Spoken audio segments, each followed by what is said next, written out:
Abawi kita orang panggil awi juga. Dia dulu UMNO. UMNO. Tentunya dosa dia banyak kih lagu ni. Pasal dia undi UMNO. Banyak. Oh ni bukan Amor sebut. Tapi lo ni dia balik. Dia balik. Dia beri sokongan kepada perjuangan Islam. Allah janji dalam Quran. Dosa dia halpah. InsyaAllah Allah subhanahu wa ta'ala ampun. Astaghfirullahalazim. Inilah Nik Zawawi. Sebab itulah Nik Zawawi sanggup menghina sahabat Nabi Muhammad sallallahu alaihi wasallam sebelum keislaman, zaman jahiliah. Kenapa? Kerana Nik Zawawi nak menceritakan sebelum menyertai PAS, dosanya Allah, hanya Allah saya tahu. Bila selepas menyertai PAS, insya-Allah Allah akan ampunkan dosa.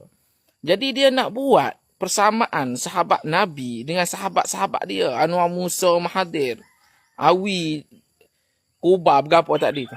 Sebab dia nak bagi tahu bahawasanya bila kamu menyertai PAS, umpama sahabat memeluk agama Islam. Inilah kesesatan nyata yang telah dilakukan oleh pimpinan PAS. Bukan hanya Nik Zawawi saja, ramai lagi. Nik Amar sendiri, ketika ditanya oleh wartawan, komennya tentang penyertaan Mahathir sokong PAS, apa dia cakap? Sahabat Nabi sebelum ini pun lawan Nabi. Bila dah memeluk agama Islam, sahabat Nabi menjadi sahabat yang sangat setia kepada Nabi. Itu nak bagi tahu, bila kita masuk PAS, umpamanya kita dah baru masuk Islam. Sebab tu, Dr. Wawi tu, dia buat cerita zaman Nabi Muhammad, zaman sahabat. Sebab apa? Dia nak tunjuk. Itulah realitinya. Duduk dalam parti lain, umpama duduk zaman jahiliah. Masuk PAS jadi Islam. Baru jadi mu'allaf. Inilah kejahatan PAS daripada dulu.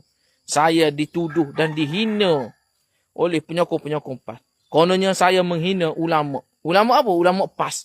Tapi ulama PAS menghina sahabat Nabi dan menghina Islam. Fikir-fikirkan sahabat.